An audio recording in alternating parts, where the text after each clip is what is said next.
नमस्कार, मैं प्रतिभा खेड़े आपका स्वागत करती हूँ अपने YouTube चैनल नॉलेज रेन में, जहाँ हम एट ग्रेड अभ्यास पुस्तिका विज्ञान विषय कक्षा 7 के उत्तर देख रहे हैं। आज हम अध्याय 4 अम्ल, क्षारक और लवण के हल देखेंगे। यहाँ पर पाठ की पूर्व तैयारी में हमें दिया हुआ है, नीचे कुछ भोज्य पदार्थों की सूची दी गई है। ये भोज्य पदार्थों की हमें सूची दे रखी है। अब वो बोल रहा है स्वाद में खट्टा, कड़वा या फिर अन्य। इस तरफ लिखा है हम इस सूची में से खट्टे पदार्थ को चौकोर बॉक्स में लिखेंगे एवं जो पदार्थ खट्टे नहीं है उनको वृत्त में लिखेंगे। तो नींबू का रस खट्टा है इसलिए इसको चौकोर बॉक्स में लिखते हैं। संतरे का रस यहाँ आ जाएगा। सिरका भी खट्टा होता है, दही भी खट्टा होता है, इमली भी खट्टी है। अब शक्कर खट्टी नहीं है तो शक्कर यहाँ आ जाएगी। नमक, नमक भी यहाँ आ जाएगा। आंवला, आंवला खट्टा है इसलिए इसे ऊपर लिखा है। खाने का सोडा, खाने का सोडा नीचे आएगा। अंगूर, अंगूर ऊपर आ जाएगा। कच्चा आम भी खट्टा होता है, ये भी ऊपर आएगा। और खीरा, ये खट्टा नहीं होता इसलिए इसे वृत्त में लिखा है। अब आगे वो बोल रहा है हमारे भोजन में उक्त भोज्य पदार्थों का उपयोग किया जाता है। सभी पदार्थों को सही जानकारी के बिना चखना नहीं चाहिए क्योंकि वे हानिकारक हो सकते हैं। उपरोक्त सूची में से कोई भी 5 पदार्थ चुनकर अब उस पदार्थ के स्वाद का अनुमान लगाओ। इनके सामने सही का निशान लगाओ। तो पदार्थ का नाम हमने लिखा नींबू का रस। ये कैसा होता है स्वाद में? खट्टा, खट्टा है इसलिए ये क्या है? अम्ल है। खीरा, ये कसेला होता है इसलिए ये क्या है? क्षार है। नमक, नमक नमकीन होता है तो ये क्या है? लवण। इमली, इमली खट्टी होती है इसलिए ये अम्ल है। अंगूर भी खट्टा होता है इसलिए ये अम्ल है। अगला है वस्तुनिष्ठ प्रश्न। सही विकल्प चुनकर लिखिए। चींटी के काटने पर वह हमारे शरीर में कौन सा अम्ल छोड़ती है? तो एसिटिक अम्ल, साइट्रिक अम्ल, फार्मिक अम्ल या इनमें से कोई नहीं। कौन सा अम्ल छोड़ती है? फार्मिक अम्ल। अगला है वे पदार्थ जिनका स्वाद खट्टा होता है, ऐसे पदार्थों की रासायनिक प्रकृति होती है अम्लीय, क्षारीय, उदासीन, उपयुक्त में से कोई नहीं। तो कौन सी होती है? अम्लीय। अगला है अपाचन से बचने के लिए हम दूधिया मैग्नीशिया या मिल्क ऑफ मैग्नीशिया का उपयोग करते हैं। वह है अम्ल, क्षारक, प्रतिअम्ल या लवण। तो क्या है? क्षारक। अगला है गुड़हल के पुष्प की पंखुड़ियों का बना सूचक अम्लों के साथ रंग देते हैं। नीला, हरा, गहरा गुलाबी रंग परिवर्तन नहीं होता है। तो ये जो सूचक है ये अम्ल के साथ गहरा गुलाबी रंग देता है। जो विलयन लाल अथवा नीले लिटमस पत्र के रंग को परिवर्तित नहीं करते हैं वह अम्लीय, क्षारीय, उदासीन विलयन या अम्लीय एवं क्षारीय दोनों होते हैं। तो वे उदासीन विलयन होता है। अगला है प्रश्न नंबर पहला 1.2। तो रिक्त स्थानों की पूर्ति कीजिए। अत्यधिक मात्रा में रासायनिक उर्वरकों का उपयोग मृदा को अम्लीय बना देता है। दही में लैक्टिक अम्ल होता है। आसूत जल की प्रकृति उदासीन होती है। ऐसे पदार्थ जिनका स्वाद कसेला होता है और जो स्पर्श करने पर साबुन जैसे लगते हैं क्षारक कहलाते हैं। अम्ल और क्षारक एक दूसरे को उदासीन करके लवण बनाते हैं। अति लघु उत्तरीय प्रश्न है सिरका और पालक में कौन से अम्ल पाए जाते हैं? तो सिरका में एसिटिक अम्ल व पालक में ऑक्जेलिक अम्ल पाया जाता है। प्रश्न नंबर 3 है यदि मृदा क्षारकीय हो तो इसमें क्या मिलाया जाए जिससे मृदा में अम्ल निर्मुक्त हो जाए? तो यदि मृदा क्षारकीय हो तो इसमें जैव पदार्थ मिलाए जाते हैं। जैव पदार्थ कंपोस्ट खाद मृदा में अम्ल निर्मुक्त करते हैं। अगला है प्रश्न नंबर 4। नीले लिटमस पत्र को 1 विलयन में डुबाया गया। यह नीला ही रहता है। लिटमस पत्र में कोई रंग परिवर्तन न होने का क्या कारण है? तो यह उदासीन विलयन होगा, क्योंकि ऐसे विलयन जो लाल अथवा नीले लिटमस पत्र के रंग को परिवर्तित नहीं करते, उदासीन विलयन कहलाते हैं। प्रश्न नंबर 5 है, कपड़ों पर लगे हल्दी के दाग को साबुन से धोने पर वह लाल हो जाता है, कारण स्पष्ट रूप से लिखिए। तो कपड़ों पर लगे हल्दी के दाग को साबुन से धोने पर लाल हो जाता है, क्योंकि साबुन का विलयन क्षारकीय होता है। प्रश्न नंबर 6 है, सूचक से आप क्या समझते हैं? दो प्राकृतिक सूचकों के नाम लिखिए। कोई पदार्थ अम्लीय है अथवा क्षारकीय। इसका परीक्षण करने के लिए विशेष प्रकार के पदार्थों का उपयोग किया जाता है। ये सूचक कहलाते हैं। प्राकृतिक सूचक जैसे हल्दी, लिटमस, गुड़हल की पंखुड़ियां।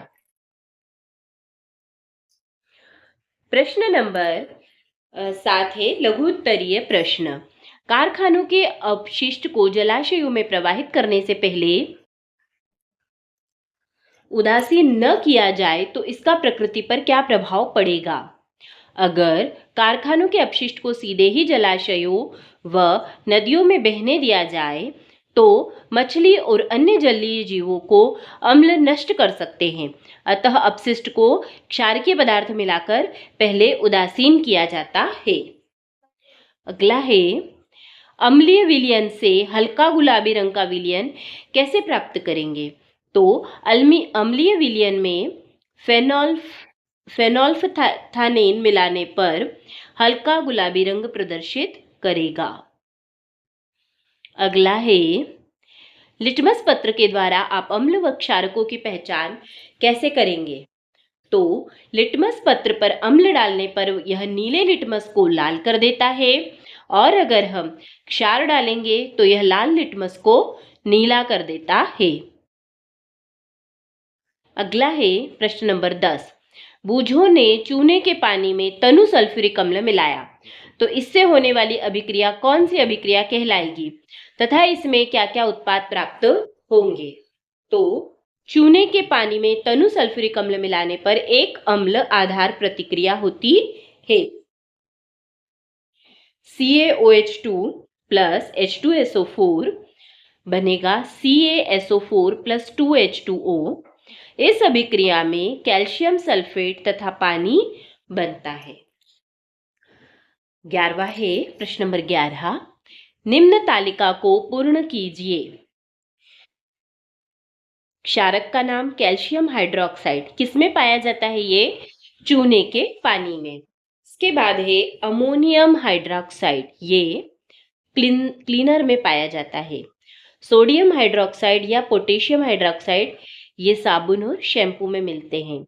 मैग्नीशियम हाइड्रोक्साइड समुद्री जल में मिलता है। अगला है दीर्घ उत्तरीय प्रश्न। अम्लीय वर्षा से आप क्या समझते हैं? यह किस कारण होती है? इसके हानिकारक प्रभाव लिखिए। तो जब वर्षा जल में अम्ल की मात्रा अधिक होती है तो वह अम्ल वर्षा कहलाती है। वर्षा जल अम्लीय इसलिए हो जाता है क्योंकि कार्बन डाइऑक्साइड, सल्फर डाइऑक्साइड और नाइट्रोजन डाइऑक्साइड जैसी गैसें वर्षा जल में घुलकर कार्बनिक अम्ल, सल्फ्यूरिक अम्ल और नाइट्रिक अम्ल बनाती है। अम्ल वर्षा भवनों, ऐतिहासिक इमारतों, पौधों एवं जंतुओं को क्षति पहुंचा सकती है। प्रश्न नंबर 13। जब चींटी काटती है तब हमारी त्वचा पर इसका क्या प्रभाव पड़ता है?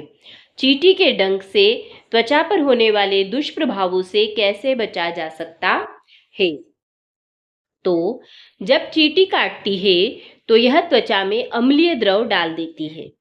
डंक के प्रभाव को नमी युक्त खाने का सोडा अथवा केलेमाइन विलयन मलकर उदासीन किया जा सकता है, जिसमें जिंक कार्बोनेट होता है। अम्ल और क्षार में अंतर बताइए। ये स्वाद में खट्टे होते हैं और क्षार स्वाद में कड़वे या कसीले होते हैं। इनका पीएच मान 7 से कम होता है अम्ल का, और इनका पीएच मान 7 से ज्यादा होता है। अम्ल नीले लिटमस को लाल कर देता है और ये लाल लिटमस को नीला कर देता है। प्रश्न इसी का स है, अगर हमारे पेट में भोजन को पचाने के लिए अम्ल तैयार होता है तो बाजार में उपलब्ध कार्बोनेटेड पेय उस अम्ल पर क्या असर डालते हैं? अगर उन्हें खाली पेट पिया जाए तो क्या होगा? बाजार में उपलब्ध कार्बोनेट पेय हमारे पेट में भोजन को पचाने के लिए जो अम्ल तैयार होता है उसे उदासीन कर सकते हैं, और अगर इन्हें खाली पेट पिया जाए तो ये अम्लता बढ़ा सकते हैं, जिससे पेट की समस्या उत्पन्न हो सकती है। प्रश्न नंबर 14 है, गुड़हल के पुष्प द्वारा बने सूचक से आप तालिका में दिए गए पदार्थों की पहचान कर निष्कर्षों को लिखिए। तो पदार्थ है नींबू का रस। यदि इसे गुड़हल के पुष्प द्वारा बने सूचक में डाला जाएगा तो ये क्या रंग देगा? गहरा गुलाबी रंग देगा। क्यों देगा? क्योंकि ये अम्लीय है। यदि इस सूचक में शैम्पू को डाला जाए तो ये हरा रंग देगा, क्योंकि ये क्षारीय है। शक्कर का विलयन कोई रंग नहीं देगा, क्योंकि ये उदासीन है। नमक का विलयन भी कोई रंग नहीं देगा, क्योंकि ये उदासीन है। चूने का पानी हरा रंग देगा, ये क्षारीय है। क्योंकि सोडा युक्त जल भी हरा रंग देगा, ये क्षारीय है। नल का जल कोई रंग नहीं देगा, ये उदासीन है। प्रश्न नंबर 14 है, किसी 5 अम्लों के नाम एवं उनके स्रोतों के नाम लिखिए। किसी 5 अम्लों के नाम और उनके स्रोतों के नाम लिखना है। तो ये अम्लों के नाम है और ये उनके स्रोत हैं। साइट्रिक एसिड नींबू, टार्ट्रिक एसिड इमली, एस्को एस्कोर्बिक एसिड आंवला, लैक्टिक एसिड दही और मैलिक एसिड है आम में। अगला है प्रश्न नंबर 14। बूझो ने कल रात में कुछ नहीं खाया और आज उसे बहुत उल्टियां हो रही है। डॉक्टर ने कहा उसके पेट में अम्लता बढ़ गई है। अब बूझो को किस प्रकार का भोजन करना चाहिए जिससे उसकी अम्लता कम हो जाए? डॉक्टर ने उसे नारियल पानी पीने की व खीरा खाने की सलाह क्यों दी होगी? तो अब बूझो को क्षारयुक्त भोजन करना चाहिए जिससे पेट में अम्ल की मात्रा कम हो जाए, और नारियल पानी और खीरा क्षारयुक्त भोजन है, इसलिए डॉक्टर ने इसे खाने की सलाह दी। अगला है प्रश्न नंबर 15। दैनिक जीवन में उदासीनीकरण के उदाहरण लिखिए। एसिडिटी होने पर इनो या एंटा एसिड की गोलियों का उपयोग करना, चींटी काटने पर खाने का सोडा विलयन रूप में लगाना, किसी फैक्ट्री के आसपास के भाग में यदि हवा में बहुत प्रदूषण हो तो वहां पर होने वाली वर्षा के पानी में डूबने पर नीला व लाल लिटमस पत्र किस रंग में बदल जाएगा और इसका क्या कारण होगा?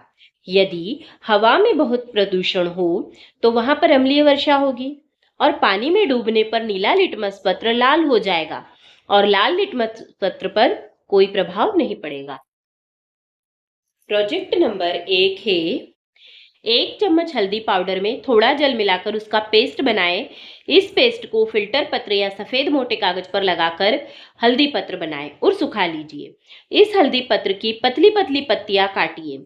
इन हल्दी पत्र पर नीचे दिए गए विलयनों की बूंदों के साथ परीक्षण कर अपने अवलोकन को लिखिए। परीक्षण विलयन, नींबू का रस। हल्दी पत्र पे नींबू का रस डालेंगे तो गहरा गुलाबी रंग आएगा। क्यों? क्योंकि ये अम्लीय है। संतरे का रस, ये भी गहरा गुलाबी रंग देगा क्योंकि ये अम्लीय है। सिरका जो है वो लाल रंग देगा, ये अम्लीय है। साबुन का घोल पीला रंग देगा क्योंकि ये क्षारीय है। खाने का सोडा लाल रंग देगा, ये क्षारीय है। शक्कर का विलयन कोई रंग नहीं देगा क्योंकि ये उदासीन है, और नमक का विलयन भी कोई रंग नहीं देगा क्योंकि ये उदासीन है। प्रोजेक्ट नंबर 2 है, आपके घर में पाए जाने वाले कोई 5 अम्लीय एवं 5 क्षारीय पदार्थों के नाम लिखिए। उनमें पाए जाने वाले अम्ल एवं क्षार के नाम भी लिखिए। तो अम्लीय पदार्थ हैं नींबू, इसमें कौन सा अम्ल होता है? Citric acid. संतरा, इसमें साइट्रिक एसिड होता है। टमाटर में अम्ल कौन सा होता है? टमाट्रिक एसिड या साइट्रिक एसिड। दही में लैक्टिक एसिड होता है। सिरका में एसिटिक एसिड होता है। अब क्षारीय पदार्थ है बेकिंग सोडा, इसमें होता है सोडियम बाइकार्बोनेट। सोडियम हाइड्रोक्साइड ये होता है लिक्विड सोडा में। कीटाणुनाशक कैल्शियम हाइपोक्लोराइट और सोडा ऐश होता है Na2CO3। धन्यवाद, आज के लिए इतना ही। अगले वीडियो में हम भौतिक एवं अध्याय 5 भौतिक एवं रासायनिक परिवर्तन के उत्तर देखेंगे। अगर आपको मेरे वीडियोस पसंद आ रहे हैं तो कृपया इन्हें लाइक करिए, शेयर करिए और चैनल को सब्सक्राइब करिए।